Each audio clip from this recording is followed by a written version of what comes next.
지난 8일이었습니다. 지하철 출구 에스컬레이터가 역주행하면서 14명이 다친 사고와 관련해 관계기관의 합동조사가 진행되고 있습니다. 사고 원인을 찾고 부실 점검이 이루어졌던 건 아닌지 밝혀내겠다는 겁니다.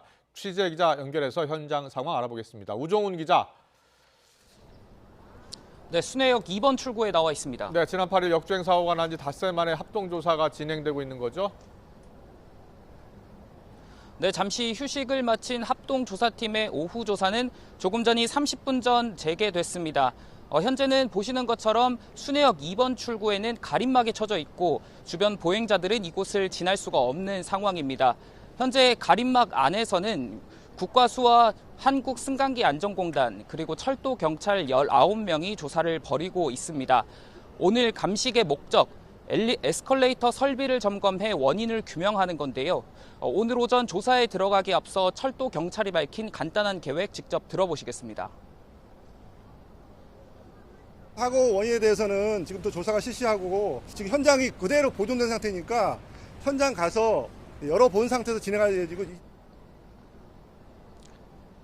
지난 8일 출근 시간대 이곳 순회역 2번 출구에서 위로 올라가던 에스컬레이터가 갑자기 역주행했습니다.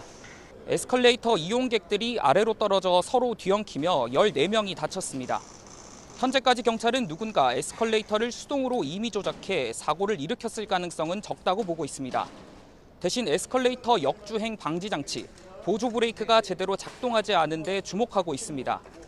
앞서 지난 2013년 순회역에서 불과 2정거장 떨어진 야탐역에서 에스컬레이터 역주행 사고가 발생한 뒤 설치가 의무화된 보조 브레이크가 지난 8일 역주행 때 제 역할을 하지 못했습니다.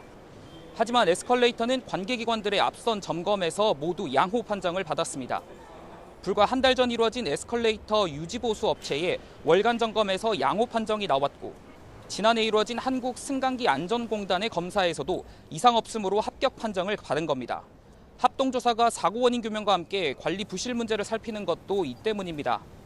코레일은 사고 직후 순회역에 있는 다른 에스컬레이터 6개를 조사한 결과 역주행 방지 장치 작동 등의 이상은 없었다고 밝혔습니다.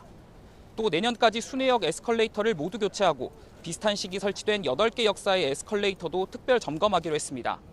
이런 가운데 경찰은 합동 조사 결과가 나오기까지 최대 2달, 원인을 정확히 규명하고 책임자를 입건하기까지는 최대 1년이 걸릴 수 있다고 내다봤습니다.